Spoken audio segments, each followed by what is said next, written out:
Welcome to Film Strip, movie reviews presented by Continuous Play Podcast. These podcasts are spoiler-filled as we discuss the plots, characters, and themes of the films in review. All content used or discussed in these podcast episodes is the property of the respective owners and used under the Fair Use Act, Section 504, C2, Title 17. Welcome to Film Strip. I'm Jay. And I'm Kurt. And this is our review of The Usual Suspects, starring Gabriel Byrne, Stephen Baldwin, Benicio del Toro, Kevin Pollak, Chaz Palminteri, Pete Postlethwaite, Giancarlo Esposito, and Kevin Spacey. Released in 1995 on a budget of $6 million, grossed $34.4 million at the box office, won 2 Academy Awards, and has a strong following even to this day, some 21 years later, right, Kurt? Absolutely. There's always that. This is one of those movies, like we said, with Seven. There's always that. Every year there's a new group of who knows however many million people that have not ever heard of this movie and watched it for the first time. Right. I mean, it's another one of those classics of the 90s. And I remember when this came out, hearing a lot of buzz about it. I was actually in college. I was a freshman in college, and I missed it at the theater. I don't even know if it was in our theater very long, but I missed it. And then I heard about it on the Academy Awards, and everybody was talking about, oh, is this a great twist, you know? But nobody spoiled it for me, thankfully. And a friend of mine in college, Robert Crisp, I'm still friends with out there on Facebook, so shout out to Bob. He raved about this, and before he graduated, he was a senior. He's like, we got to watch this. So he went and rented it, and we watched the VHS of it in 1996. And I just remember being completely mind blown at the end of the thing, because I was like, no way, you know. And so it's been one of those that I've owned on VHS, I've owned it on DVD, I own it on digital. I mean, it's one of those that's been in my collection for a long time. But to be honest, it's been a while since I've seen this one. My go-to crime film when I want to watch one is usually Heat. You know, we talked about that a couple years ago, right. And the same year as this. I know it came out later in the year, but same time frame. And it's neat that both of those movies are 1995. But crime films, always an interest area of mine. I love good capers. Oh yeah, 95 was a hell of a year for crime movies, because not just Usual Suspects and Heat, but you also have Seven, which is as much as it's horrifying it is in the crime genre, and you have Casino, which I think is a massively underrated gangster movie. But that was a hell of a year, yeah. It really was. And, Bryan Singer here, I mean, this is his first big thing. I think he'd done a couple of small films at this point with Christopher McQuarrie, a frequent collaborator. And I remember they were like the it thing for a while. Of course, Singer now known for his superhero franchises, I guess, as much as anything and stuff. But this was the one that kind of started him and got him launched in Hollywood. And it certainly, launched McQuarrie's career in Hollywood. He's done everything up to the latest Mission Impossible. Oh, yeah. And with Singer, it's weird. When I first watched this movie, it was, I was going backward, because I was already a huge fan of Singer because of what he did with the X-Men movies. Because I first saw the movie in 2004. So his last 2 movies would have been X-Men 1 and 2. And what he did with those movies is fantastic. And it's very tough to argue against that. If it weren't for what he did with that first X-Men movie, we would not have the Batman Superman movie that just came out over the weekend. He created a movie that's like, okay, this is how you do this insane stuff that happens in a comic book like X-Men. This is how you do it in a film. And he kind of changed the game forever. But then he tried it again with Superman, and I am not a fan of that. I think that movie's kind of as much as I'm a Superman fan, that movie was just a total waste of potential for what could have happened. Like, eventually that movie could have melded with Batman Begins or something, but that didn't happen. That movie's a waste of space. And I didn't see Valkyrie or Jack the Giant Slayer, but Singer totally redeemed himself and proved that he is, he's not just some 90s or 2000s guy. He totally redeemed himself when he made X-Men Days of Future Past, which I think was shockingly good for being, the 7th X-Men movie. That one was good. Seventh films in franchises can work sometimes. Like Halloween H2O is a great example of when you get back to your roots and you get your original people back in a lot of ways. It can work, and that's that's me being a Halloween fanboy.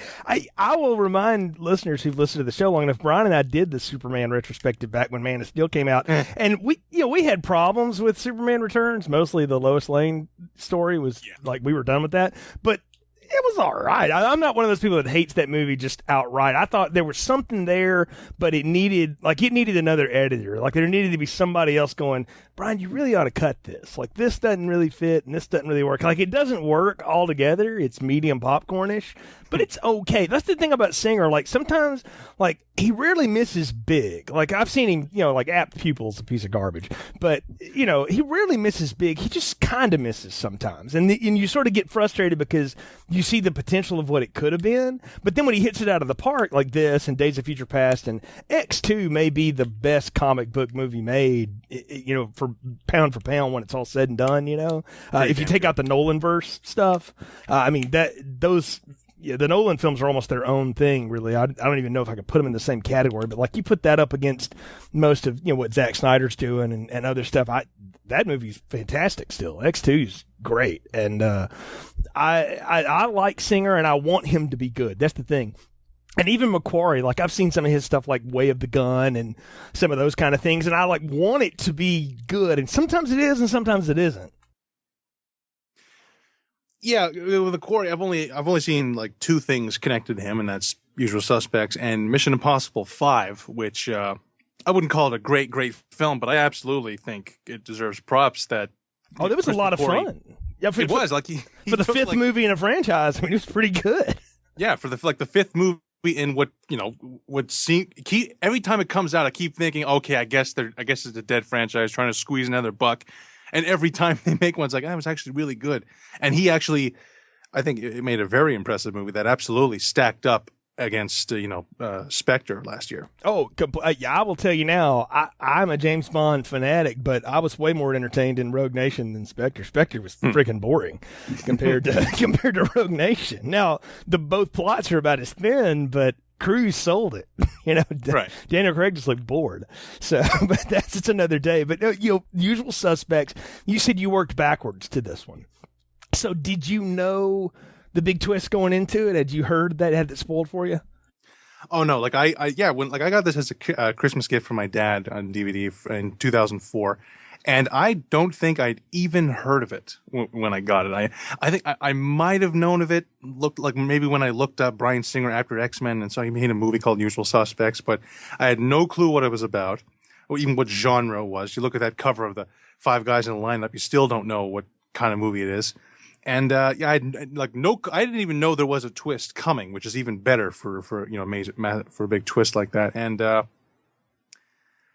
as good as the whole movie is, it is all, the whole movie is great, but it is all about that final minute. And that's how Chris McQuarrie puts it on the commentary. He said that he wanted the audience to not have a clue really what's going on in the movie until literally the final 60 seconds, not the last 5 minutes, the last 60 seconds, it all clicks into place. And ever since seeing that movie, it's become one of my favorite crime films.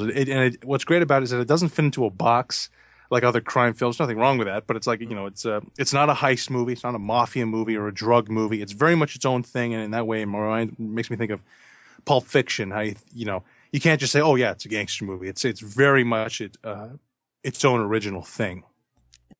It totally is. I think that's why it works so well, is that there's not a lot like it. It's a neo-noir film is what I like to call it. I mean, it certainly fits in that category, and I think that's fair to call it that. And I like it because of that. I think that it gives it a different flavor. Like noir films had gone through like the sleazy period of the late 80s and early 90s, like Black Widow and Basic Instinct and, Jagged Edge and Jade and all that. Jade was a little bit after that, but it was more mid-90s. But yeah, that kind of thing. Like it had done that. The Joe Esterhaus side of things, I guess you want to say it. And they had come out of that, and now this was the rise of independent film. Right, so these were small films with studios trying not to lose a lot and get big return, and this was one of those. This is another one of those things that they found it, and it it became this massive, critical hit, and it was a huge hit at the box office. I mean, the numbers don't sound that impressive, but that doesn't even include like the DVD and VHS sales and rentals. Like this was one of the top grossing home video buys for several years, and they totally made their money on this one. And I know they had to pay a lot to get some of the people to be in it that they got in it or whatever, but good on them, because it was worth paying, because they got some of the best performances out of some of these performers I think that ever happened, which is pretty amazing. I also think it's great too that every time we do one of these films, I find out your dad has incredible taste in movies. Oh yeah, he we're gonna have to have him on the show sometime or something, man. Like everything he brings you, I'm like, gosh, this is like. Kirk's dad's awesome. So I had that same kind of thing with my dad. Like he introduced me to so many things, and it's funny to think about, but that's a lot of times my story too. It's like, well, my dad saw this. And I remember showing this to my dad though, and he was like, wait a minute, what? Like that was his exact reaction at the end of it. And but my mother got it. Like she was like, you don't get it? They're like, I've known that for, like, she figured it out early. Like she was one of those that loved to figure things out. So I like a good caper where you don't know the answers. I think that's neat. And I will say this too, if you own the disc or anything, people, if you can get a hold of it, it's one of the better like director writer commentaries I've ever had on a disc. Like it's really good, the stuff that they tell you. They don't sound bored at all with it. It's insightful and it's interesting, and it's also kind of raw. Like they'll tell you, like, we were pissed at him this day, and then realized later, nope, that was actually the right thing to do. And so I don't know, I thought that was kind of neat that they will tell so much insight on each other on this thing. Oh yeah, it's great talking about how they came up with this idea, how like even like one of the more definitive, more iconic names in cinema history, Keyser Söze, was not the original name of the character. Like he talks about that, talks about how how tough it is to string an audience along like this until that last 60 seconds, and it is a great commentary. That's really fun. And I think the way we're going to get into this, I do think a lot of the people listening to this will have seen this movie. They know this movie. So we need to do a plot summary, but I want to do this one a little different. I don't know about reviewing this one and like talking through it like we normally do. I think it's better to talk about all of our characters in depth. And I kind of want to introduce you to like doing this the way that Brian and I used to do the Art of Slaying podcast, where we didn't just talk through the episode so much as we talked about what everybody did in it. And then we can figure it out from there. Cause I do have questions about it. I mean, this is a good movie. I'll go ahead and tease that right now, but it's not perfect. Like there's always parts of this I watch and I'm like, oh, wait a minute, what? And so I'm curious to hear what you have to say about that. But why don't you give us a plot summary real quick and just kind of lay the land out there on the usual suspects. Oh yeah, and for God's sakes, like if for whatever reason you're listening to this and you haven't seen it, stop listening right now. So yeah, spoiler alert. Go. We're going to recommend it. Mm-hmm. So. A massive explosion rips through a ship in San Pedro, California harbor, leaving 27 men dead, with 2 survivors, one a crippled small-time crook and the other a horribly burned man. And $91 million worth of cocaine believed to be on board is mysteriously missing. Customs agent Dave Kuyan talks with the crippled, verbal Kent to get to the bottom of what happened at the harbor. Kent weaves a tale of about 5 small-time hoods from New York were brought together as suspects in a carjacking and form an alliance to rip off some jewels. The 5 are later approached by a man claiming to be a representative of a mysterious crime boss, Keyser Söze. Unknowingly, all five have stolen from Söze, and he demands repayment. One of them refuses and is later killed, so the remaining 4 go out west to pull a bigger heist involving $91 million worth of drugs. However, all this proves to be a ruse, as the men are all killed by Söze, along with a witness hiding on that boat. And in the final twist, we learn that Verbal Kent is not crippled at all. He's simply faking that persona because he is Keyser Söze. And he slips away from Agent Kuyan just before he could be captured, leaving us all to wonder how much of what we just watched even happened. Yeah, that's the big question I have is, and we'll get to it here, is how much of this is even taking place, or how much of it is just Kaiser Soze screwing around with the customs agent before he has to leave. But we'll get there. There's a lot to get into here. I guess the logical place to start is with the suspects, right? Like these 5 characters. And we talked about ensemble cast before, and we mentioned 1995 seemed to be the year of the ensemble movie. I mean, there's just so many good ones to think about. Heat and Seven, you can in some way could call an ensemble. This really just a Pitt and Morgan Freeman though. But I mean, you've got stuff like Tombstone came out like the year before, right around there. That's a great ensemble pick. Casino is a fantastic ensemble movie. So all these things, and I think it hinges on the fact that if you don't get these 5 guys right, none of the rest of this is going to work, right? Yeah. Like that's what we know. And I think the one to start with is probably the Dean Keaton character, Gabriel Byrne here. He was the guy they wanted for sure to do this. Like they were all about, we got to have Gabriel Byrne do this because they were enamored with him after Miller's Crossing and some other stuff that he had been doing. Oh yeah. Gabriel Byrne, he's one of those way underrated actors in that same way of Michael Keaton, in the way, like, keep thinking, man, why don't people just use him more? And of course, Gabriel Byrne, I guess he's gotten more work lately. You've got that show In Treatment, which I haven't seen, but apparently is really great. And yeah, he's really good in this movie as a sort of a leading man, because as you point out, it is an ensemble movie. There isn't necessarily one character that's like, well, that's the main guy, because it's kind of a split between, you got Keaton, you got Kuyan, and you got Kent. Didn't think of that till just now. And yeah, he is fantastic, and it is a good character. No, and I love him in this because the thing is he has to play this character. I love the Keaton stories. He used to be a cop, but he was a dirty cop for various reasons. I mean, he shot people, murdered suspects. He was also like a thief. He was ripping people off, and he had a warehouse, and all kinds of stuff. See, this double life, and he's known to be, the way Dave Kuyan describes him, is he's just the most sinister, heartless bastard in the world, right? And the thing is when you see Byrne, he doesn't play it like over the top for it. He's just so calculating. Like, I almost think like Gabriel Byrne could have been a good young Hannibal Lecter. Like he has that kind of cool confidence. I mean, I think the scene that may typify it the best for me, there's really 2 of them, but the one that I always think about is the one where he is, hold on a second.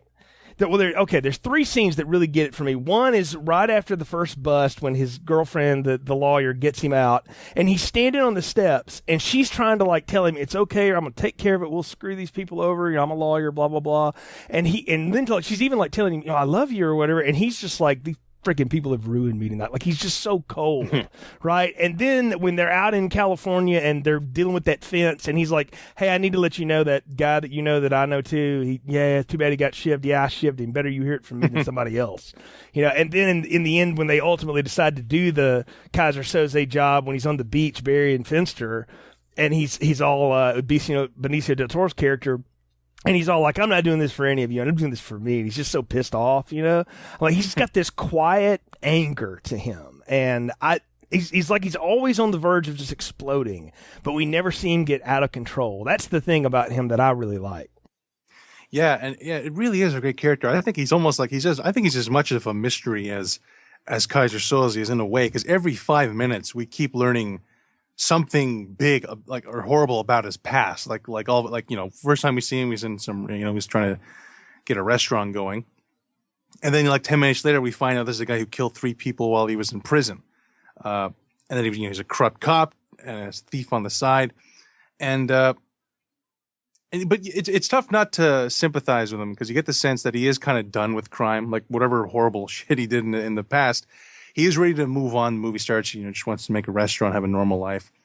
But it's when he can't have that he goes, he doesn't go crazy, but he gets angry and he goes back to what he does best. Well, I mean, it's like The Godfather 3. Every time I'm out, they pull me right back in. And it kind of seems like, he doesn't have friends on the force anymore because of this necessarily. And he's also not a friend in the world of the thieves so much. There's no honor among those. He's kind of a man on an island, and if it weren't for Edie, who knows what he'd be doing. And that's the only thing that's really kind of keeping him remotely straight. at all. And it doesn't take a lot. Like they talk about, it took a day of nagging to get him on board. It really didn't take a lot to get him to go back to crime. Like at some point he's just like, okay, yeah, because that's what I'll go do now. And I don't know, I thought that was cool. I mean, I like the fact that as much as he wants to get out of this, he can't get out of it. Yeah, it's kind of an Unforgiven story of the guy who, who very much wants a normal life, but he, and as much as he kind of doesn't want to do it, it's dangerous. He doesn't want to risk everything. On another level, there's a part of him he does enjoy it, even if he doesn't show, because he wouldn't do it if he doesn't really want to do it and want that money. Right, and I mean, Dave Coulion is convinced he's Kaiser Soze up until the last 60 seconds of the movie. Right, like or if there is a Kaiser Soze, it's Dean Keaton, or he's using that as the guise of all of this. That's the way he plays it, and I love that bit when he's just running off all that stuff, like who could be the the kind of person that could wrangle the wills of men and all that. Chaz Palminteri is just great in that role.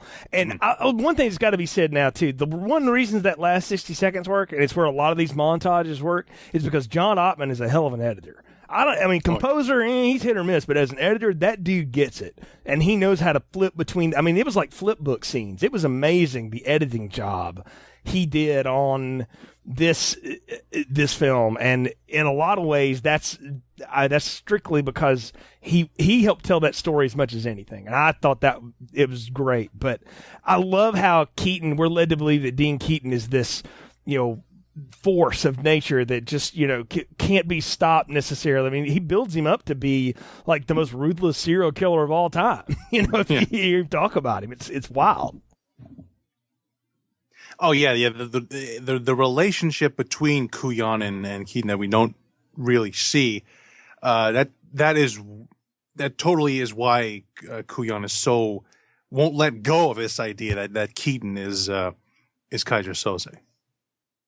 No, he won't let it go. And I'll ask you this now. Again, now you know the twist, so you can't say much else about it. But when you didn't know, I bought it. Like I thought, yeah, he's got to be Kaiser Soze.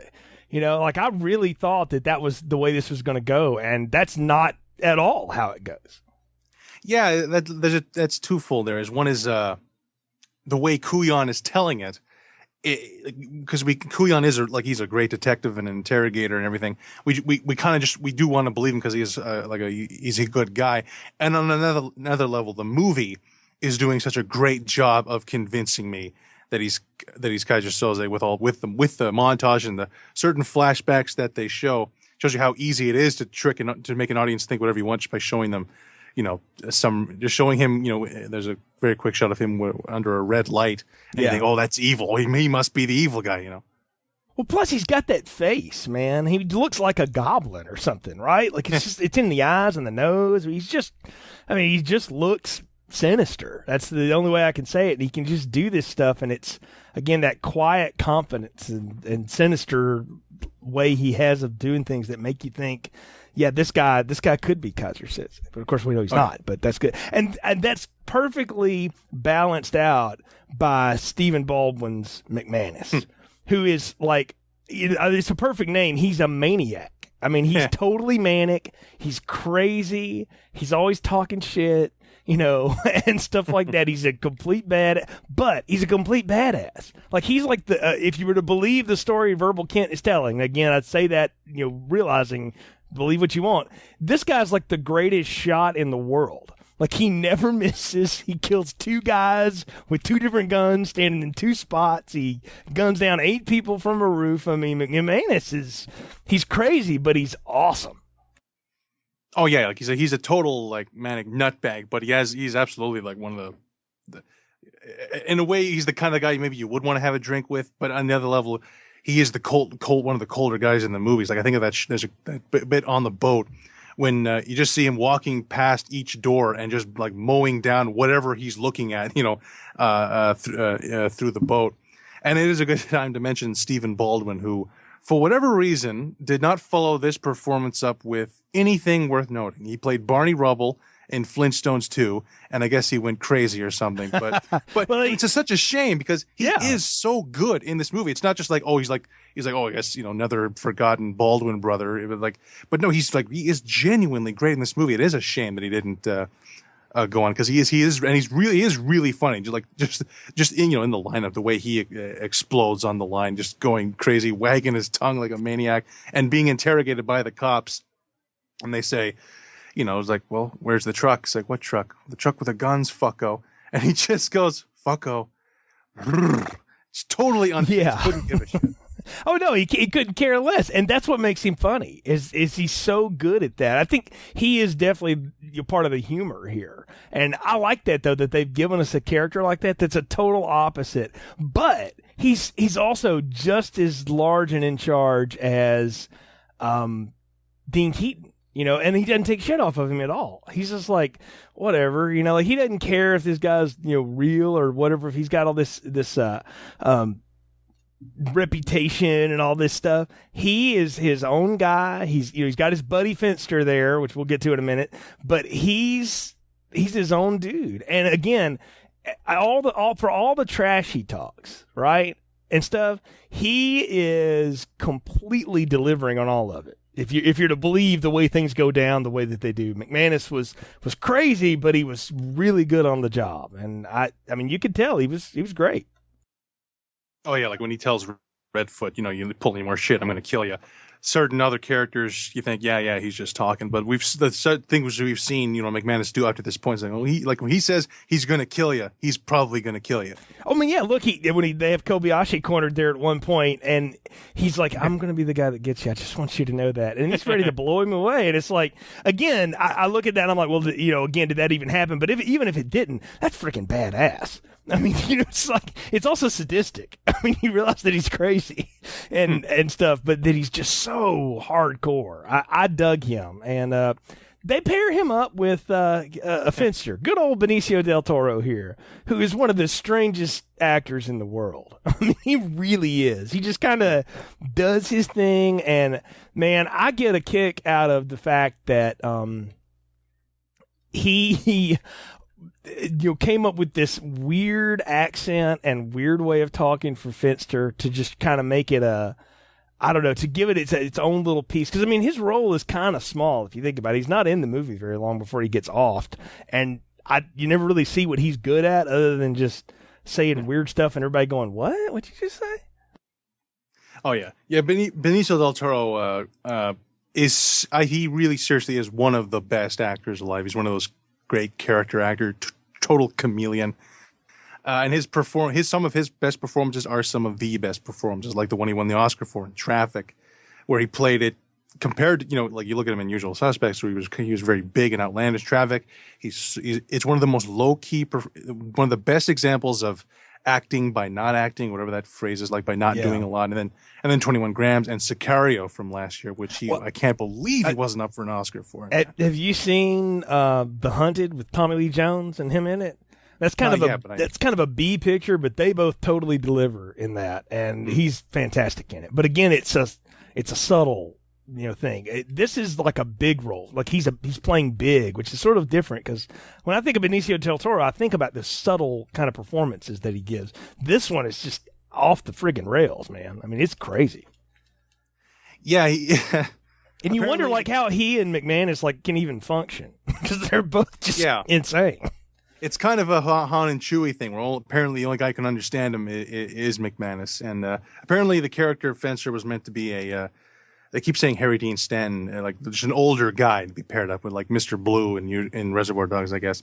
And Del Toro, his idea was to make it so that you can't understand what he's saying and you can't tell where he's from. And on the commentary, McQuarrie says that he's going for he's going for like a combination of a Puerto Rican guy, a black guy, a Jewish guy, and a Chinese guy all at the same time. And what you it reminded me that. of, oh yeah, and what it reminded me of a little bit was of Edward James Olmos in Blade Runner, where you can't understand him, and yet somehow it doesn't matter. Like it still gets across what he is saying, and it's safe to say that nobody would play Fencer like Benicio del Toro wouldn't. It's truly a unique performance in the history of film. Like there's no one else has tried to copy this because how the hell could you? Yeah, there's no way to, and I would argue, one of the more quotable guys too, even though you can't halfway understand what he's saying most of the time. But it's like the hooker with dysentery, he'll flip you for real, And like I just love that. Like I have friends that like will quote that, all the time, and it's a crack to me because it's hilarious. He gets some of the best lines, and he's again he's not in the movie very long, and you don't really know what his specialty is. That's the thing is like everybody else seems to have like a thing that they do, like McManus is the shooter, and we'll learn, Hockney, Kevin Pollak is the weapons guy and the explosives guy, and then Verbals, talks too much apparently, and Gabriel Byrne's on top of everything, But what the heck does Finster do other than just back up McManus? I guess that is his job. He's Chewie. I think it's a good way to call it out. Yeah, he's. And also makes you he almost might fall into that thing of what is real in Verbal Kint's story, whether it even exists or not. Because that also occurred to me. This is the thing with the whole movie is the characters of McManus, Fenster, and Hockney are really only referred to by Kint through the story. Like we don't find, because of the fire, every body we find is singed to a crisp. We don't. It helps Kint say who he can make up anything about who was there. So for all we know, Fenster is such a fantastical character. Maybe he doesn't even exist. That's pretty fantastic. I have never thought about that, Kurt, but you're right. These other three guys may not even be real. For all we know, this could have been Verbal and Keaton the whole time. And, because Keaton is central to the whole plot, and Edie Finneran is, and we'll learn later why. But with the whole Guatemalan and all that stuff, they're all connected to that. But you don't need the other three guys. I mean, you do, because you have to have a lot of guys maybe to pull this job off, and that's why I kind of think maybe McManus at least exists, and maybe how you're right. Yeah. Fenster isn't even there in the end, and so maybe he didn't exist. We don't know. But for the purposes of the story, when they say that Fenster got killed, that sent them after Kobayashi. It just like Keaton. I mean, Kint Verbal. He makes it work. For a story. Like he created a guy that will be killed to make them want to go after Kobayashi.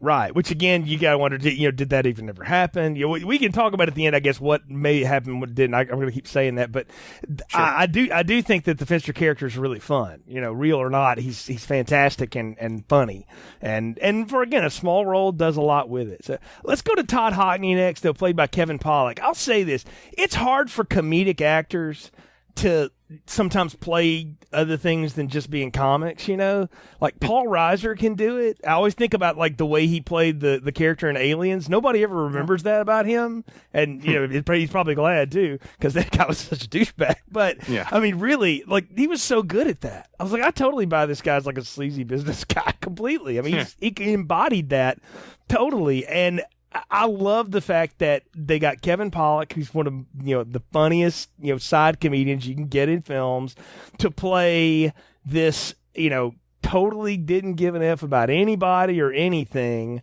weapons and explosives expert who, I mean, he actually rips off the truck that they get lined up for, never sweats a bullet at all, doesn't even care. When that's revealed later, he's like, what am I going to say?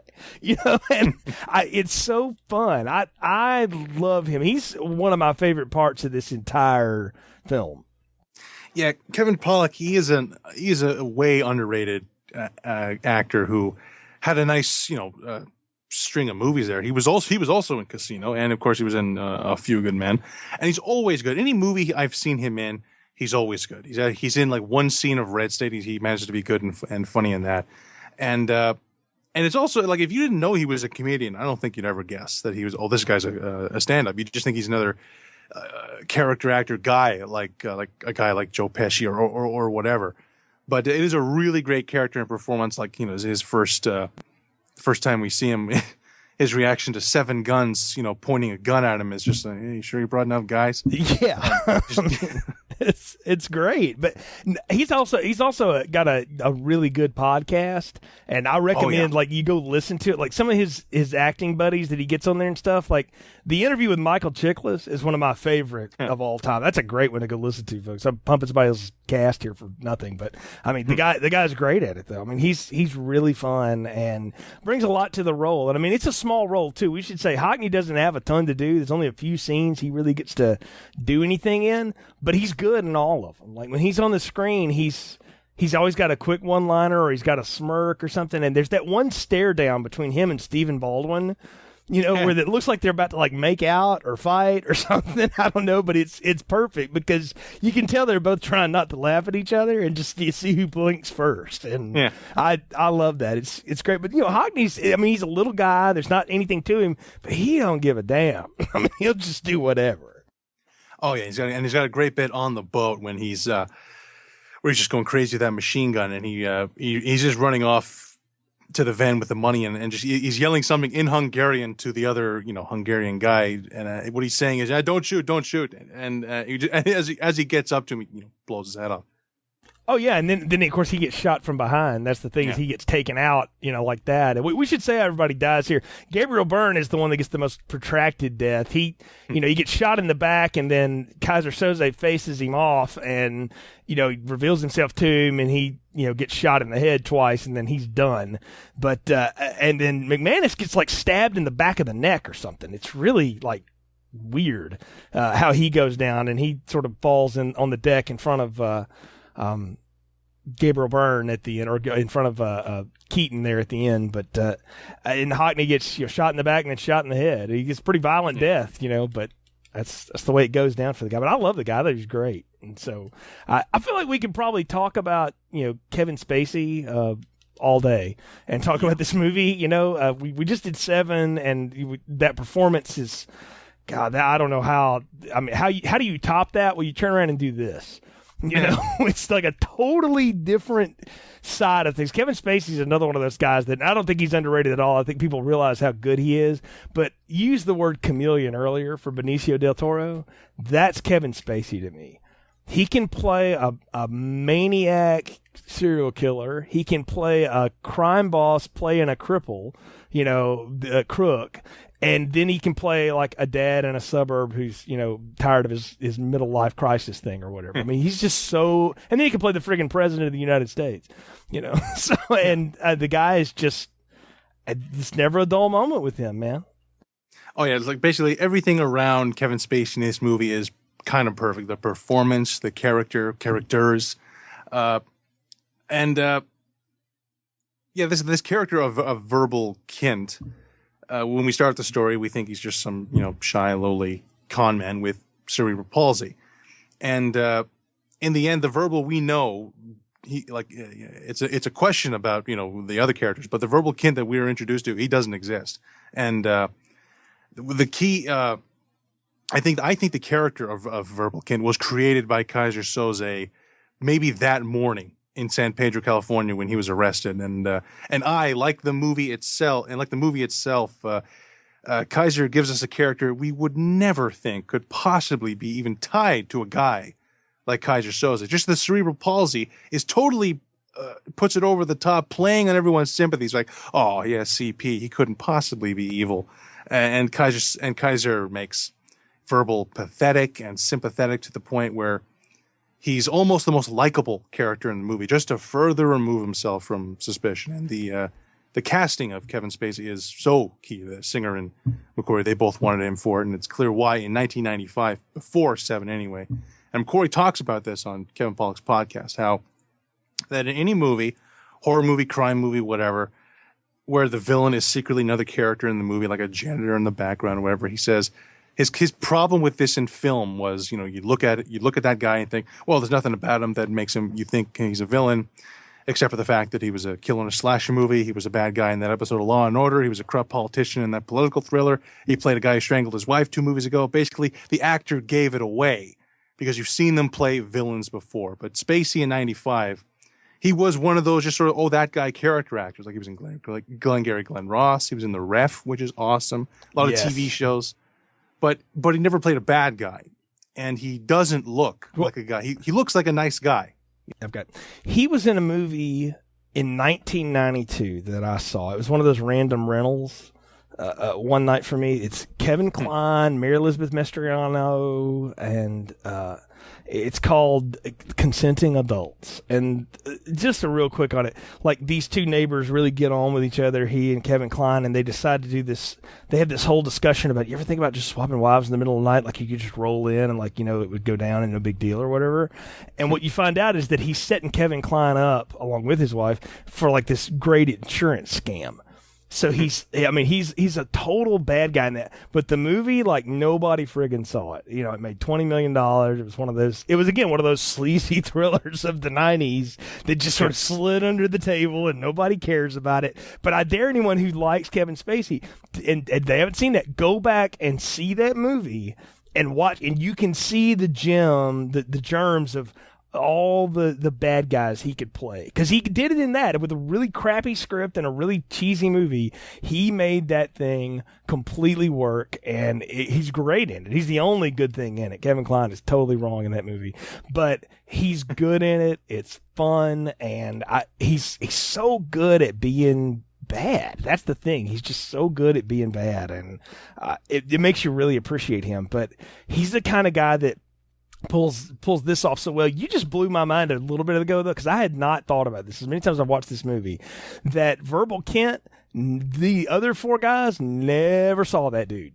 That he could have just been normal, just been walking around like whatever. He played all that other crap up, you know, and had that whole back file loaded in. Because they talk about, like, you know, the mayor's been in, all these politicians, there's a chief of police calling. So he had all this file loaded on this guy, and he just rolled in that morning and was the CP guy. But he may have never been that guy to the gang, right? Like, you could make an argument that that's how that went down. Oh, yeah. And, like, again, this brings up, like, the, you know, what is real, what is not. It could be completely bullshit that, you know, in fact, it makes no sense that a guy with CP, you'd give that guy a gun in a way. Like you would never accept him into somewhere we're going to be killing people. And yeah, the whole thing of, like, you know, he made it all up that morning. It's like a backup personality, which is something from a Batman comic. He said, if anything ever goes, like, if I ever am so broken in my mind, I'll have this backup personality to kick in. That's kind of what Verbal Kint is. Like, if I ever get arrested, I'm never going to, but if I ever do, I'm going to play this guy. I'm going to give him cerebral palsy. So everyone will I'm going to make him stupid. I'm going to make him shy and just this, you know, wimpy kind of guy, so that, you know, no one will ever suspect anything of me. No, and it's the perfect thing, and I think that's one of the best parts about that reveal, the way Ottman cuts all those little pieces together, because so you can see that he's, like, when you watch the movie knowing the secret of it or whatever, and you watch the first few shots of Spacey, he's just sitting in the office there of the cop, right? And he's waiting on whoever to come talk to him. And he's looking around, and you just think he's just kind of bored. But what he's doing is he's looking at, like, okay, that board's made in Quartet Skokillen. Okay, use that. There's that Orca lady. Okay, Redfoot, that's a cool word. I'll use that. And he's just picking out shit that he's going to use, you know? And when you watch it, you see, like, I mean, this guy is, like, the greatest liar on the planet. Like, he can just make shit up on the spot. He'd have killed on Whose Line Is It Anyway?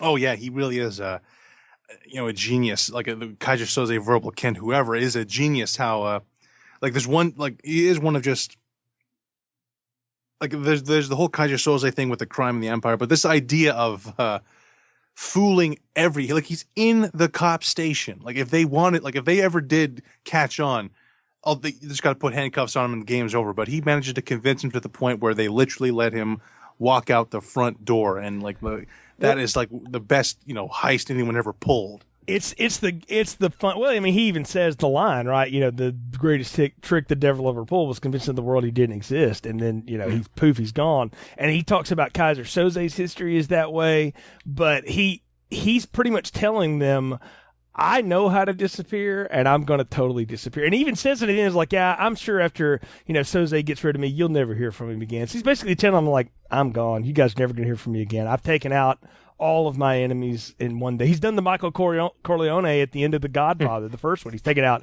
settle up all family business today, baby. So, I mean, it's on, and I love that, though. I love that he's that confident in all of it. But you're right. The thing is the one gamble he takes, and my wife and I were talking about this, watching it, is like, he has no idea that other Hungarian is alive and awake because they tell him he's in a coma.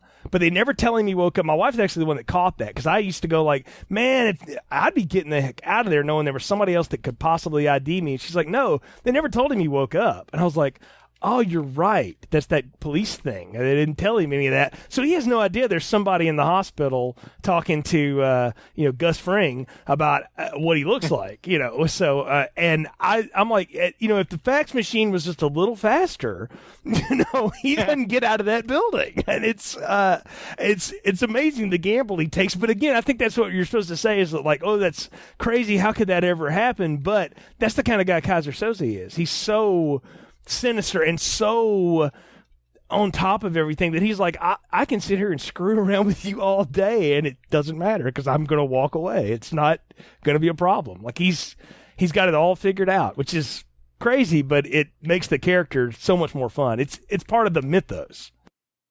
Oh yeah, and when you talk about how he doesn't count on the burned man, you notice when Kuyan comes back in and says, "Hey, who's Keyser Söze?" and he's Kent, slams on his chair, genuinely angry.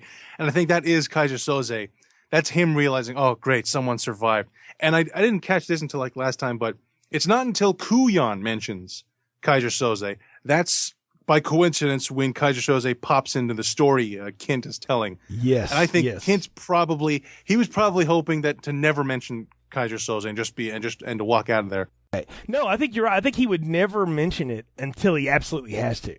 And then he's like, shit, now I got to get into all this. Well, okay, I'll just spook the hell out of this guy. So he tells this crazy story. Keyser Söze was just a dope runner, and these Hungarians were going to take over his business, so they kill one of his kids in front of him, and they've already, molested his wife, and they're going to kill all the rest of them. And he's like, okay, sure. So he shoots two of them, then shoots his family, then tells the other guy, go tell the other bears what you just saw.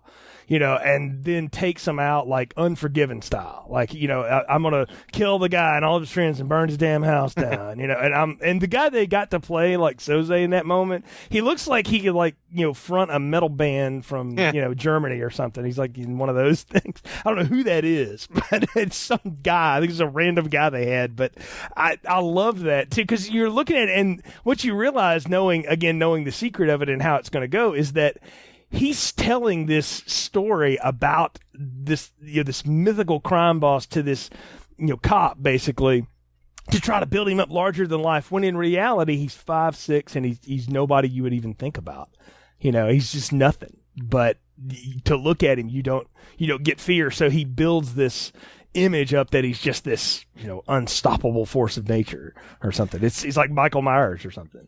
Oh yeah, the character of Keyser Söze is whatever is real or not. Just this character of Keyser Söze is one of cinema's greatest villains. This combo of like a drug lord kingpin. There's a little bit of like I always think he has a tinge of like a comic book supervillain. I always think of him of like Ra's al Ghul from Batman. How he's just international criminal with a string of assassins and armies and stuff. But the story of that origin in the family, I think that's Verbal just like making it up because he thinks, okay, I guess I think he's trying to further remove himself from Keyser Söze. So I'll make him a total psychopath. I love the way that scene is shot. Very, and like the frame rate's all down. It's very broken and stuff. It makes it look really scary, like something out of a horror movie. It makes Söze look like a real, like the Joker, the kind of guy who would kill his own family, and then killing an entire gang and all their friends. But to me, I think that is so evil that it's phony for the purposes of that it's like nobody that crazy could run a criminal empire that successfully. I agree. I think he's trying to tell the spook stories. He's trying to freak this guy because I mean at this point Kuyan's just so cool and in control. He's like, how can I rattle this guy? And you kind of see on his face. Like, Kuyan's like, holy shit, this guy's even worse than I heard about. Yeah, and when the other cops talk about Keyser Söze, like, yeah, I know a guy that's got a file on him a mile deep. But, like, nobody really knows anything about him. So that's the thing, is he's like, I can tell anything. Well, I can make up the most crazy shit I can possibly think of, because maybe you'll back off at that point. And even if you don't, now you're like, holy shit, what have I gotten myself into? And that's the idea, is if these guys knew who. And here's the other, and I'll throw this out there. If we believe the idea that like Verbal Kint doesn't exist or whatever, who's to say Kaiser Soze didn't walk up to these guys in New York and go, after the lineup, and go, by the way, I need to talk to y'all. And the whole scene that happens in California where they lay all the shit out that he's got on all of them, that he goes like, I'm Kaiser Soze, and you're going to do this, or I'm going to call all of you right now. And they're all like, holy shit, yeah, we've got to do that. Who's to say they didn't know he was, all along? That whole shit at the end with Keaton is just bullshit. That, they just didn't think he was going to turn on them or something. Oh yeah, like again, like it could be anything. It could be anything you want, and I like to think that the name Kaiser Soze, Kevin Spacey's character, his name is not actually Kaiser Soze, but again, like Verbal Kint, that Kaiser Soze was created as a persona. Like he basically whispered in every little other person's ear, you ever hear of Kaiser Soze, and spread this rumor of the guy. Like no one's ever seen him, but like you look at Kevin Spacey, his name is whoever he is. Kevin Spacey's from he's from New Jersey. His name is not Kaiser Soze, but that this guy, whoever this guy is, has built this criminal empire using the fear of this image of Kaiser Soze, which is another great villain ploy. Well, and I will totally say now, watching it and then having rewatched the series recently, I totally feel like that's what they were going with on Breaking Bad with Walter White and Heisenberg. Oh yeah, that he built this.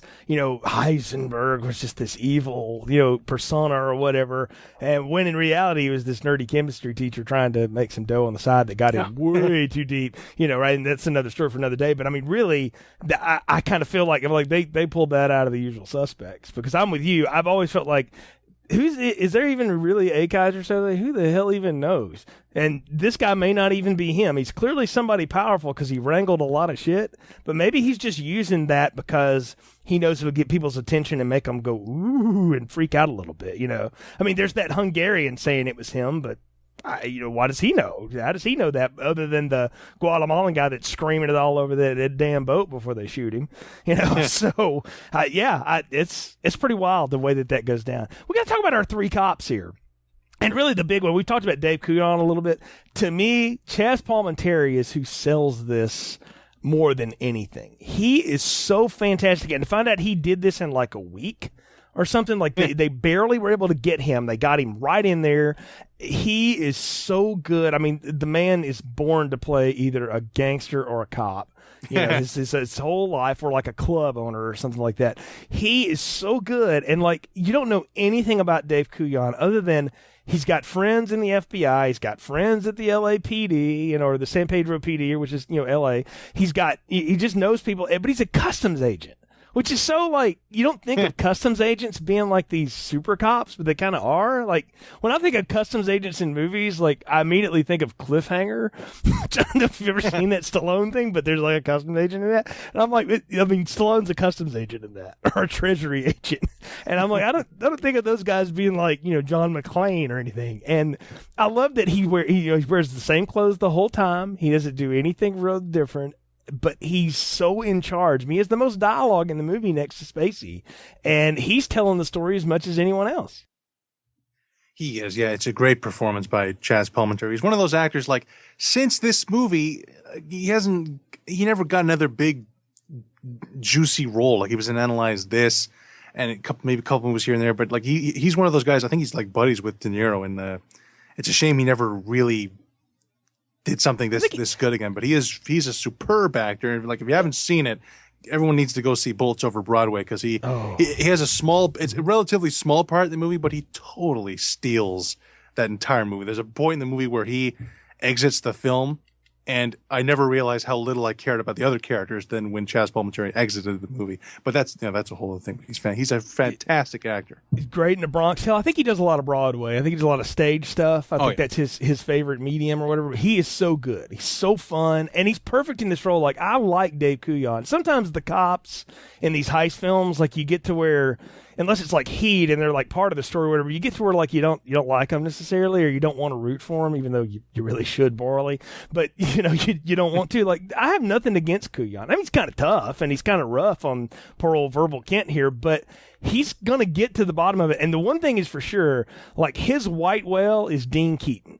Like, he has wanted to nail that guy forever, and he just he's always just missing him. I mean, when he tells all that stuff about what Keaton supposedly did in prison and all that, he's like, of course, I can't prove any of this to you, but also I can't prove to you that he was on that boat the other night either, and all that stuff. And I love him. I think the fact that he's in one set the whole time and he makes it work is fantastic, and a lot of it is in how Singer directs it and in how it's edited too. But I'll give McQuarrie a real push here. The best dialogue in the movie is Kujan's. He is the best stuff to me. I love watching him work and work through chunks of exposition and stuff and making it so interesting. Like, I could listen to this guy read the phone book and it would be interesting. I mean, I think he's just that cool. He is a great character. He's a great detective and interrogator who thinks he has it all figured out because, he is great at his job. He at this point, he just kind of assumes he's always right. And he knows Keaton so well, so he kind of just assumes that since he was so devious that he must be it must be behind all this. And he thinks that he has it all over Verbal, that Verbal is some simpleton, that he doesn't have a clue, but he has no idea that, he's behind the 8 ball from the very start. And there's a great moment. One of my favorite, Kaiser Soze moments in the movie is when, at one point he steps behind Verbal. And so, Kujan can't see his face. And he's talking about this theory, how, I bet Keaton's still out there and he's pulling your strings and how you're an idiot. And you look on Verbal's face and he's holding in I didn't read it until the second time I saw it, but he's totally holding in a laugh of like, oh man, I got this guy wrapped around my finger. This is so awesome. He's loving that he's got Kujan so far removed from the truth. Oh, look, he realizes then, holy shit, he's buying all of this.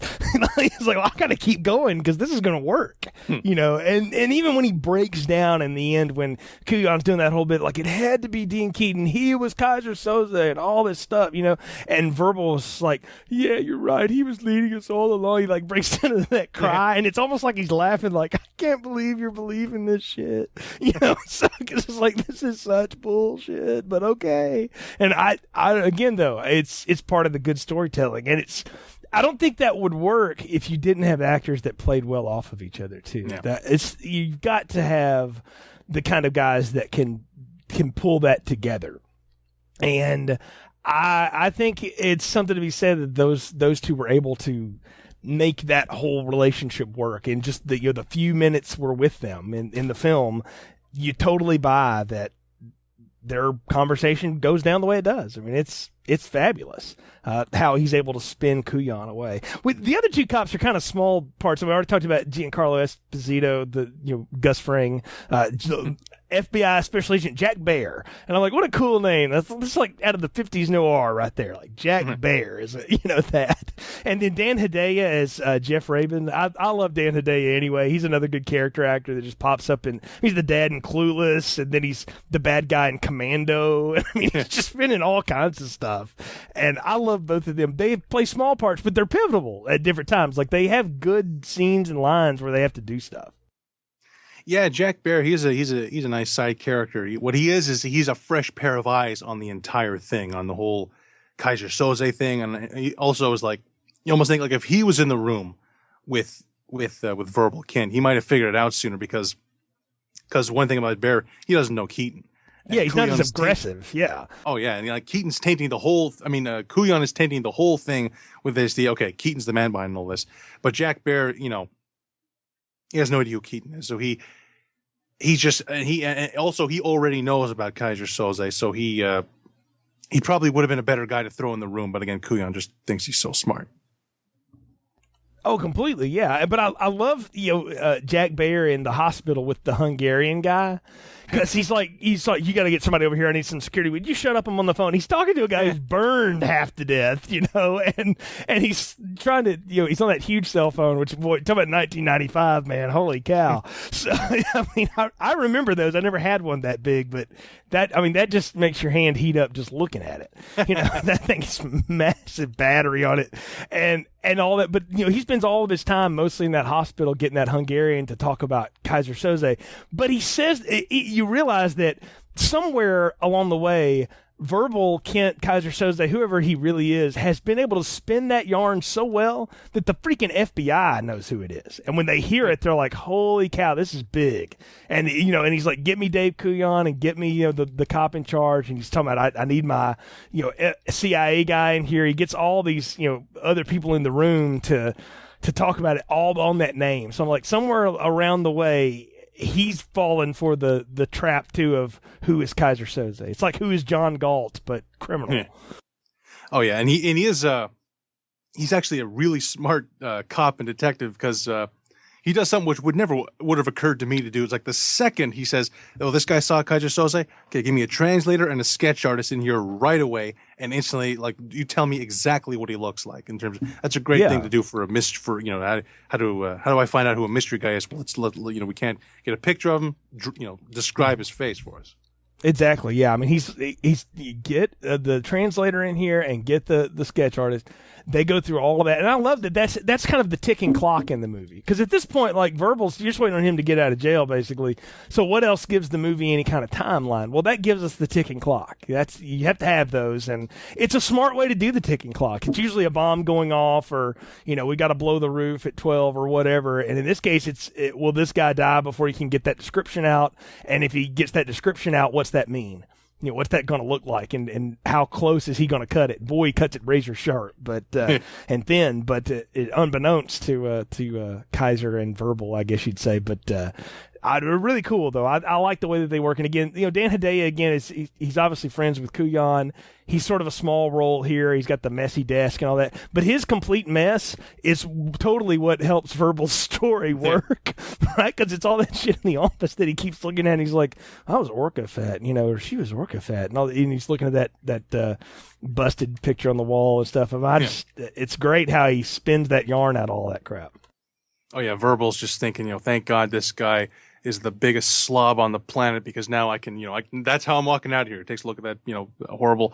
Yeah, that bulletin board is that is the key to the movie. And yeah, like you said before, one of the best moments in the movie is, Kevin Pollak talks about this on the DVD, how I've never, I can't recall another movie like this where the first time you see it, he looks like he's bored.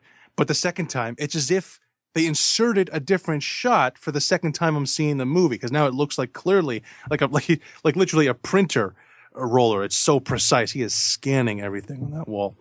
But and it's a decent character, very much. He's just another cop. He doesn't know anything, and I don't think he cares. Like, Verbal's telling the story about Keaton leaving Edie, and his reaction just to go, I'm weepy. Like, he doesn't give a shit. He's just some LAPD sergeant. Yeah, he doesn't care. He's got 100 cases. I mean, you see his couch behind him. It's nothing but case files, like stacked 5 deep.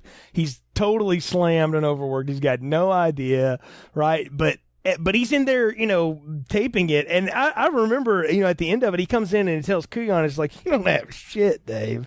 There's this, you can't believe anything this guy told you. No, but I know Dean Keaton was behind it all now, and all that kind of stuff. You really think he was Kaiser Soze? Probably not, but it worked for this thing. I love how Kujan is so convinced that he's got it all figured out, right? And he has no idea. Like, what he does it when he gets that sketch, he realizes everything I just got told is complete and total garbage. I can't believe any of it now. And that's the great reveal between the two of them. But no, it does make that work. So let's talk about the Kobayashi character. All right, Pete Postlethwaite, rest in peace. Great character actor from overseas, been in a lot of Guy Ritchie kind of stuff, and I mean, he's in Inception and several things that people would know him from, seeing him around.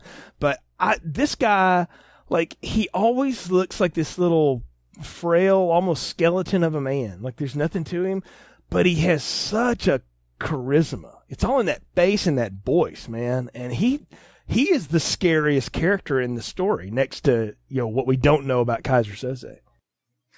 Oh yeah. Postlethwaite's a great character actor. He's one of those.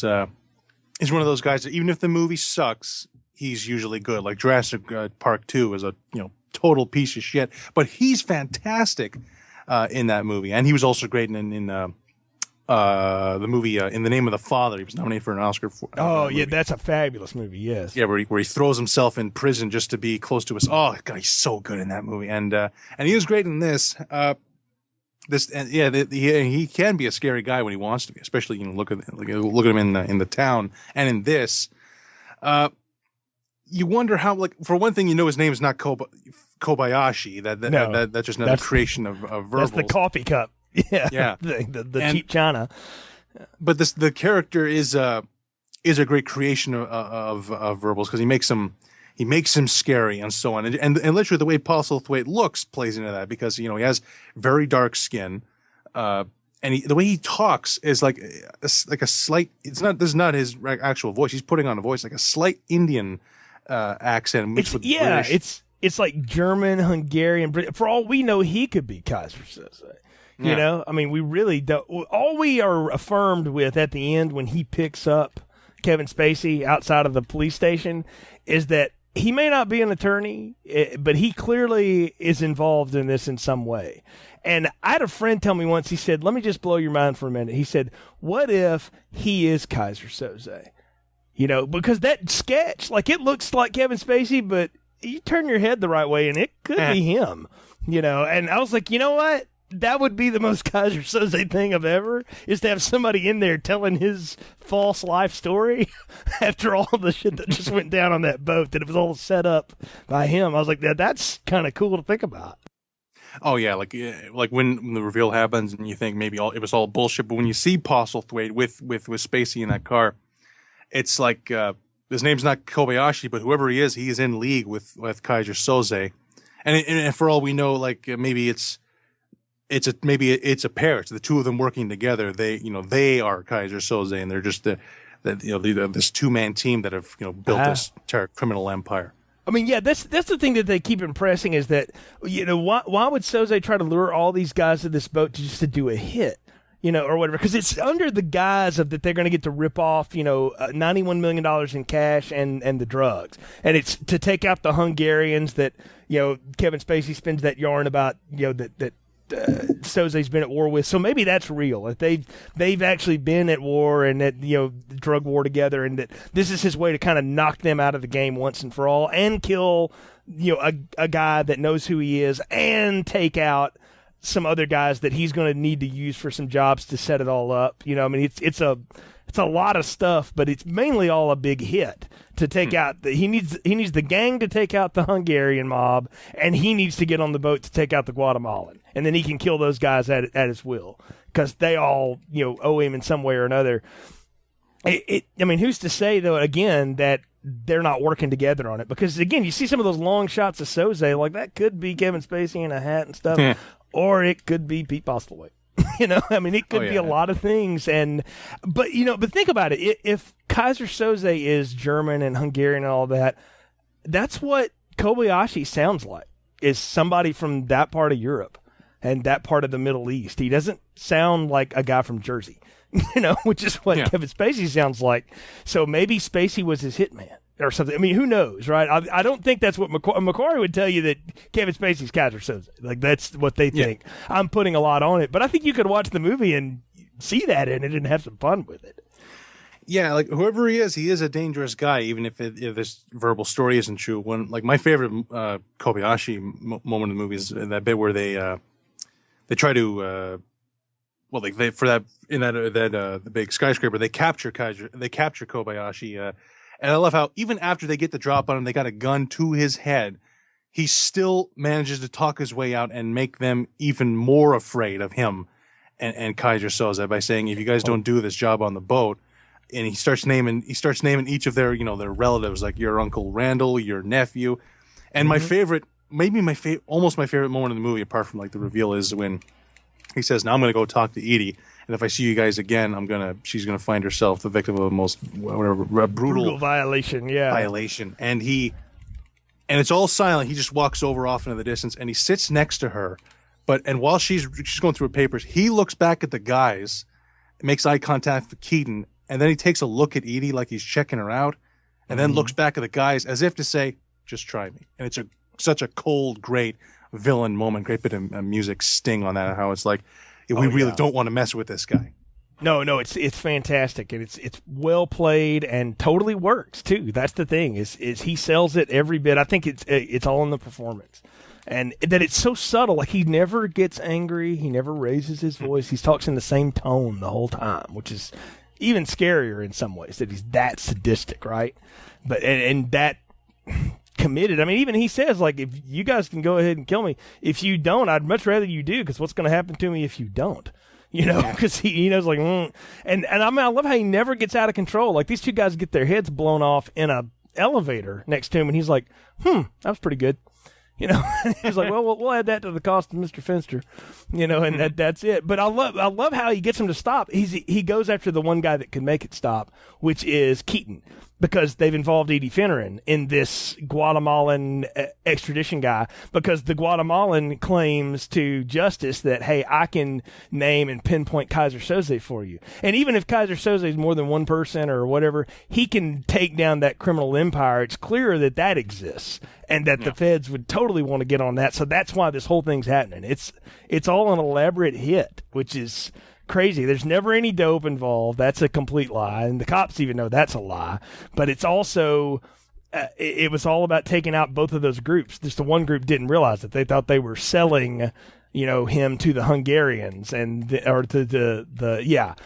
the gang, and that wasn't the case at all. So I don't know. I like it. I like how all that plays through. But the Kobayashi character is so fun because he's the voice of Kaiser Soze when we're with the guys in the story. You know, we don't have a voice for him otherwise, and he gives him a really neat one because, again, you take him seriously. I mean, Finster doesn't, and he winds up dead on a beach, so in a pretty awful discern but you don't even know what happened to him. His whole face is bloody and his nose is bloody. It's just gross, right? You know, I'm not even sure what went down, but I wouldn't want it to happen to me. Yeah, I thought about this. Well, like the first time I saw the movie, I thought about this, which is how the first half of the movie, like before Kaiser Soze is even mentioned or Kobayashi shows up, we're with these 5 New York guys, and it has the feeling of like some kind of maybe like a Reservoir Dogs. These 5 guys pulling heists, and it's got a certain element of like there's a sense of fun to it. But once Kobayashi shows up and we hear the story of Kaiser Soze, and we see this, like when he hands all the guys the files, like we've been keeping tabs on all you got your entire criminal careers, and for the entire second half of the movie, with a shadow of Kobayashi and Kaiser Soze, totally taints the movie. So that sense of fun is totally brought down to where now we're scared. Now it's like he could be literally around any corner. He could show up at any point in the story. He could show up he could even show up in the hospital. He could show up in the police station, but it totally like takes this. I've never seen a movie like almost change genres like that. Like first it's this fun kind of heist movie, and then it totally becomes a film, a total like thriller where we're scared. No, I think you're exactly right. That's when the thriller part clicks in. Is when Kobayashi shows up and the specter of Kaiser Soze hangs over the rest of these guys. So that's the part of this movie that it changes the genre, but it also makes it's a different kind of fun, because now you watch these guys pull their heists and do their stuff, and it's like, oh, that's kind of cute, or whatever. And then you realize, holy cow, this is serious. These guys obviously don't make it out of this, but now we realize why, and the stakes go up big time when he's there. And, it makes it good. Susie Amos as Edie Finneran isn't really that big of a character. She's important because she is the thing that Dean Keaton is chasing after and trying to keep safe, or it's the only thing he seems to care about at all, if he cares about anything, is her, right? And it's her involvement in this thing. But what we find out is she's dead before they even go pull the job, So you always wonder, like, how close he really was with her. Kaiser Soze, whoever has her whacked in Pennsylvania 2 days before they ever even, do the heist on the boat. So no matter what Keaton does, he's going after a false premise. It's like he's going after somebody that's already dead. And that, it makes him even more tragic as a character, because you realize, like, what he supposedly says to Verbal when he tells him to stay behind and stuff, which is, interesting because you wonder if that's really how that went down or whatever, because there's so much chaos going on there. He could have got around and got behind them at any time. But he does it because he says, just tell her I tried, or whatever. And I'm like, that's the most un-Dean Keaton thing he said the whole time. This guy doesn't, it doesn't sound like something he would say. It sounds like he wouldn't have even mentioned her, because I kind of feel like once he realizes she's in danger or whatever, that he's like, I got to cut ties with her. She's going to get killed, and I'm probably going to get killed too. So I don't even know. I question whether or not that even really happened on the boat, that he even gave two thoughts about her. Well, yeah. This character, doesn't have much screen time, but as part of the story, she's the human side, like the goodness of Keaton, because I love that bit where he's leaving New York, and you can tell he's just sitting there in a chair. Because he needs to go tell her, I'm leaving New York, and he's also saying, I'm back in the game, I'm back in the crime. And you could tell he so desperately doesn't want to disappoint her, and it is really sad when he's just staring at her, like he's up on some balcony looking at her, and he's like, I can't do it, and he just leaves. How that doesn't even him, Kuyon was like, he doesn't buy it for a second that anyone could be in love with Dean Keaton. And I like to think that's Verbal, again, tainting the story. Because in the story that Verbal is telling, Keaton comes off as, I don't know about likable, but a somewhat calm, cool-headed guy, a guy who maybe could go to the good side. And I think maybe the relationship with Finneran could be a fabrication, just for Verbal to make Keaton look that much better. I guess maybe to separate him more from Kaiser Soze or something. That's an interesting thought, that maybe she's not even a part of their story at all. She's obviously involved in this because she's dead, and she was involved in the extradition, so she was one of the hits he needed to make. But maybe she wasn't, really a big deal and involved with that. But I don't know. I almost feel like she probably was involved, but I feel like after Keaton leaves New York and he doesn't tell her bye, that's the last of them that there is. I don't believe any of that shit on the boat, that he's like, tell her I tried. And I'm like, nah, at that point, he's too far gone. He thinks he's going to die anyway. Dean Keaton, you realize that when he meets up with McManus on the boat, and he's like, there's no freaking coke on this boat, man. And they're like, well, we got to get the hell out of here because we just killed 40 guys. So we got to go. And Keaton's like standing there like, what the hell am I going to do now? And so when he walks outside and he sees McManus die, and he's like, what the hell is going on? And then he gets shot in the back. The next thing he knows, and it's not until after that he realizes, oh crap, this is all just a setup. If again you're to believe that's how that went down, because we don't know, because again the bodies are all charred to hell and back because everything blows up, so you don't even know if these people got killed the way that they supposedly got killed. That's the thing. And that's the other thing too. I'm like, you make that point earlier about, is Finster even a real person or whatever. They never mention anything about finding a body on the beach, and I think it's Hockney that even says, hey man, in a day they're gonna smell him, they're gonna find him. Never hear another thing about it. You're like, maybe he doesn't even exist. Who knows? Maybe it's just part of the tale, but it keeps the cops occupied, and that's the idea. And it can just be another name for the story, as it were. I don't know. I think that's fantastic to think about. Oh yeah, and you talk about Keaton, the opening of the movie with him him being killed by Kaiser Soze. I like to think this is after everything we've seen. He's really done in that scene. He's not pissed off that he was shot and he's about to get killed. There's almost a sense of relief. He doesn't even have a frown on his face. He's just like, it's like, what time is it? And it's 12. Okay, yeah, go for it. I think he's okay dying. He's like, the bullshit is now over. Yeah, I've always found that curious, why he wants to know what time it is. I'm like, what the hell does that matter? At this point, maybe, I don't know. There's some detail I missed along the way there, but I've always wondered, why would you ask him that? What's the significance of that? Is that supposed to be they're supposed to be done by midnight, or they turn into a pumpkin, or what the? I don't understand what the deal was there. I've often wondered, why does he want to know what time it is? So I don't know. I just found that to be odd. Yeah, I don't know. That's just a nice. It's nice. That's some kind of They're just trying to make him, like he wants to know what time it was when he died. We didn't. It is a weird bit of moment. I know. Is that going to matter? Somewhere along the way, I guess so.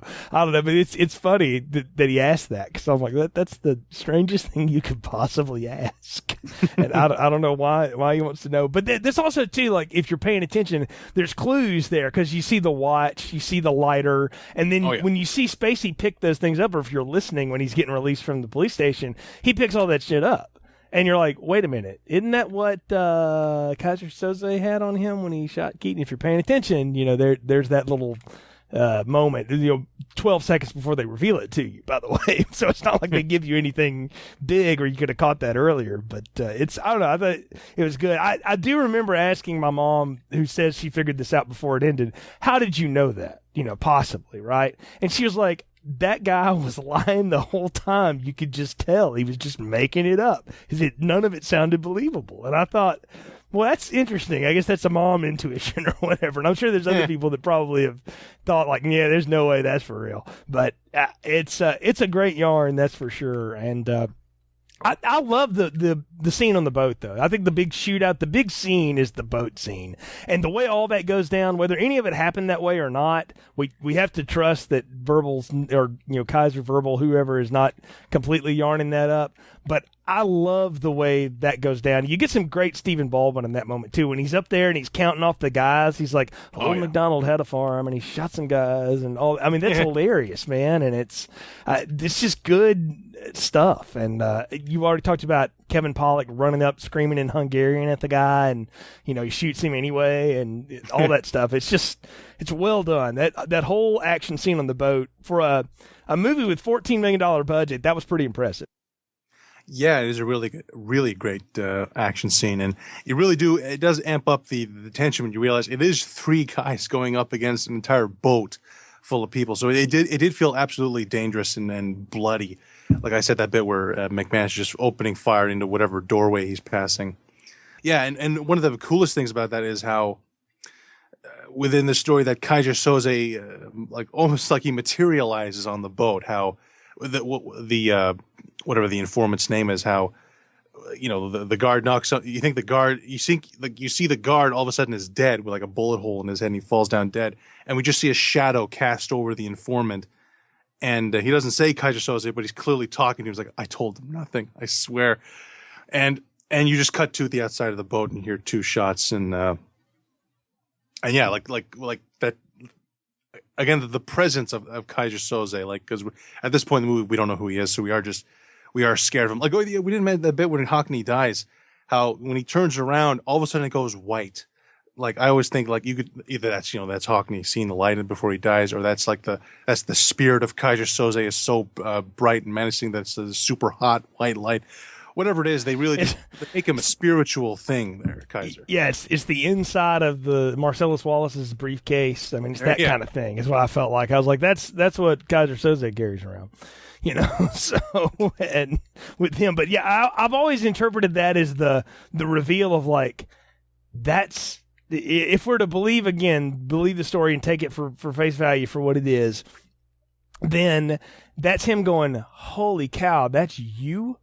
And then, it's over. And it's the same thing. McManus does that too, when he's doing the strangest thing happened. And he's like, Verbal stabbed me in the neck, and he's like, doesn't know how to say it. Like, he's just so dumbfounded by it. And I love that, though, that's his ending. And, Keaton's the one that doesn't get that ending because, of course, he gets to see him face to face. He's like, it's your time, isn't it, Kaiser?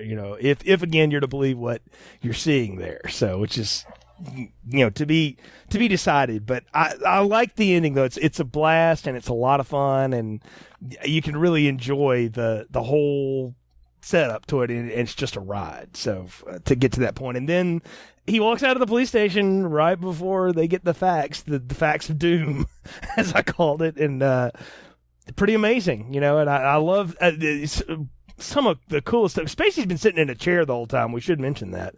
For most of this movie, he's either sitting clumped over on the side doing nothing or sitting in a chair. He shoots one guy, but he doesn't really do a lot because he's supposed to be, crippled, right? Or he's playing that. He's what he calls himself. And to see him when he's kind of limping down the street, and then all of a sudden he just starts walking normal, and he stands up straight, and he lights that cigarette, and I'm like, wow, that's pretty slick.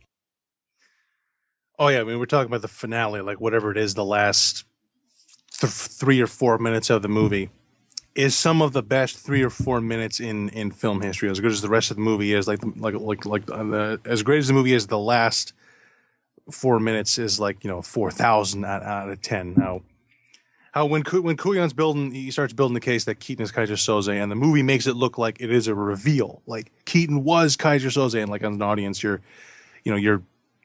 being shown proof that he is, and it kind of does make sense up to this point. And then the way Kuyan is saying, I don't know if he is, maybe it's just a spook, maybe he is just a spook, right? And he lets him walk out, and I think Kint. I mean, Verbal, like he starts crying and stuff, and he starts playing. It's like, no, he wasn't Keyser Söze, and he starts revealing, like, yeah, he was. I think that is him. He's just leading him on, just trying to that's Kent trying to wrap it up. So okay, yeah, he was Verbal Keaton. Can I go now? He was Keyser Söze. I mean, and up to at that point, and then Kuyan starts talking about, like, one day, like it sounds like the end of a TV show or something, like the end of a season finale. It's like, and one day we'll get him, maybe we'll catch him someday. And it almost feels like the movie's about to fade to black at this point. Like, the movie, it does feel like it's over. Even the way the casual, like that little, cute joke, you ought to see my garage, huh? And then, like, it feels like we're about to fade to black. And then Kuyan turns around and looks at that at the bulletin board, and the drop of the silent drop of the coffee cup, it's shattering on the ground. That is a great shot. The cool thing is you don't know for a minute why the hell he dropped his coffee cup. What is he staring at? And then it slowly starts to reveal, and that dialogue all comes back in, and you're like, again, John Ottman, fabulous editing job on that. And I'm like, man, you realize, and I remember the feeling of like, I've been totally snookered this whole time. No way. And then I was like, wow, that's pretty fantastic. I mean, it's one of the best twist reveals ever. I mean, M. Night Shyamalan, eat your heart out, baby. I mean, not even close to anything that unforeseen that I'd ever been a part of before. Yeah, and to me, and like when we keep shouting, and the great editing and sound editing, cutting all the footage, like his name was Redfoot, blah blah blah. Guy, some bricks Marlin, some guy holding a picture of him holding a Marlin.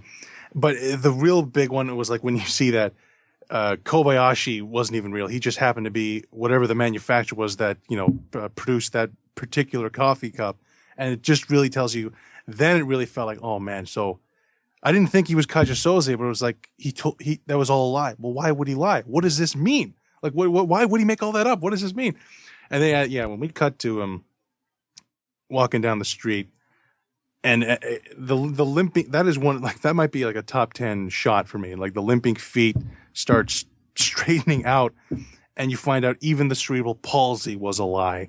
And his hand, I like to think, like, the way he straightens his hand and reaches for the cigarette and light it, it almost felt like his posture was different. As though, like, all of a sudden he was like 10 times stronger.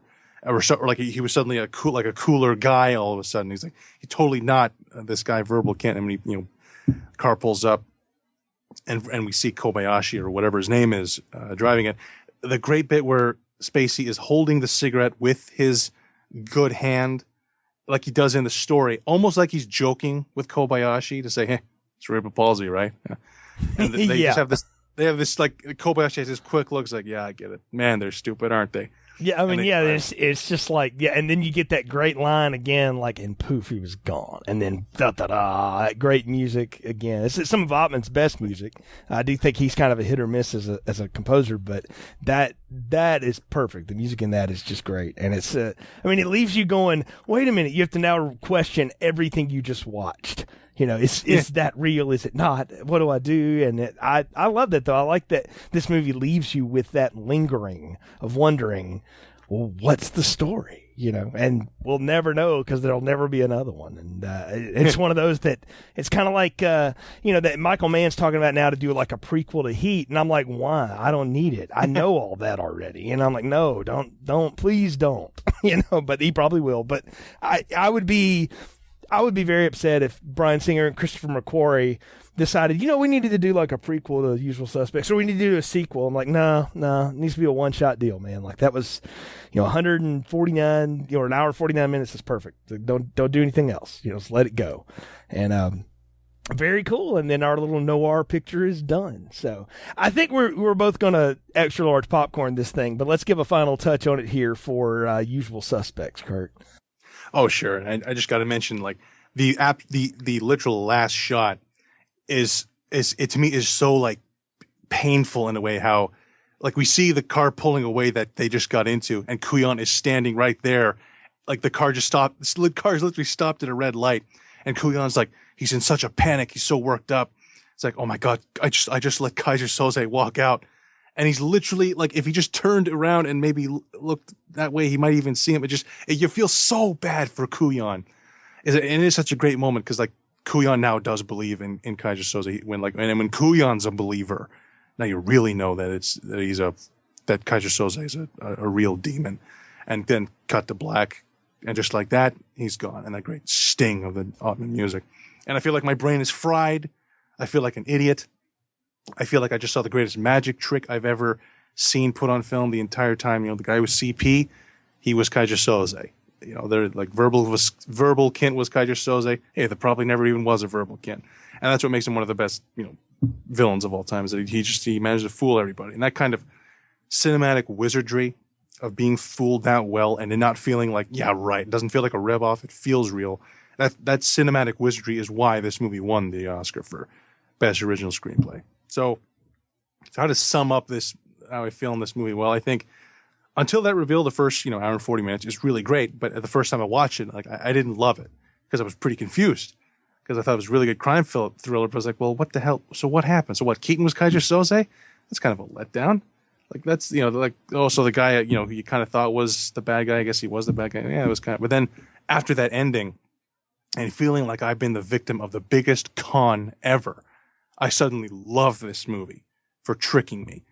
Because, before seeing this movie, only Sixth Sense had fooled me that much. And that sensation of a twist ending that really works, that's why I watch movies, hoping for that kind of sensation of like something happening that surprises me.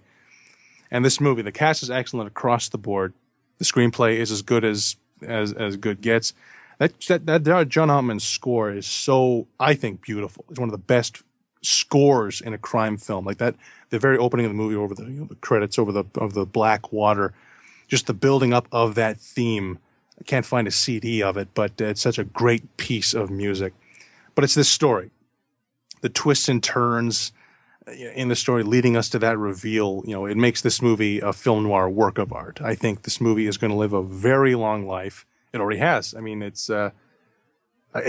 tough to think that movie. It feels so like fresh and like hip and like, it hasn't aged a day, and yet it was like 21 years ago now. And I think it is going to live a long life. Like we said with Seven, any great movie, there's always a generation that hasn't seen it yet, and they will see it and they will recommend it to everyone they know, and the cycle will go on like that. The Usual Suspects really is one of the best films ever made. It has to be said. And of course, it gets an extra large popcorn from me. I can't sum it up any better than that. I echo every bit of that with you. And except for the first time I saw it, I was like blown away and like, I must see this again, and I think I did watch it again with Rob. And it's one of those, and I'll ask you this though, the thing about twist movies is once you know it, you can't unknow that, right? So is it worth it to go back to it? And for this one, I say absolutely.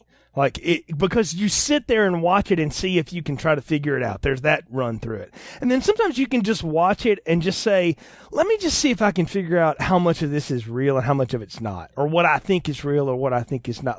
I played that game kind of this time, and we've done that a lot on the show. And I think that's a fun way to watch it. Or sometimes you can just watch it and just be re-engrossed into it. Go like I did. And it had been a couple of years since I'd seen it before watching it for this podcast. And I was like, I'd forgotten about that scene. Oh, I forgot about that. And there's all kinds of just neat little subtle details. It's the best movies that every time you watch them, you get something new out of them. You're not necessarily getting new information. You're just discovering more because, like a good book, it just reveals itself more and more to you. And you put it best. It's a work of art. It really is. I think it's the best thing Singer's ever done. And it's hard to follow that ever. And X2 is a great film, and he's done some really good stuff since. But I think it's the best thing McQuarrie's ever done too. Because how the heck can you ever top that? I mean, I don't know how you would. I'd spend the rest of my time playing the greatest hit that was, too. Because and you see that now, and it's loaded with just such good character actors and so much fun.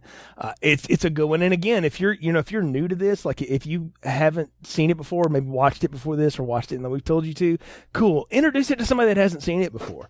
And to watch the look on their face, that's half the fun to me sometimes, is to get people to watch it that hadn't seen it.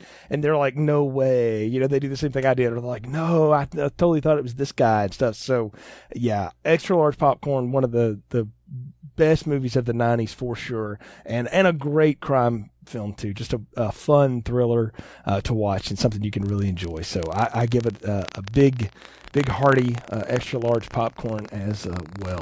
Until next time, I'm Jay. Thank you for listening.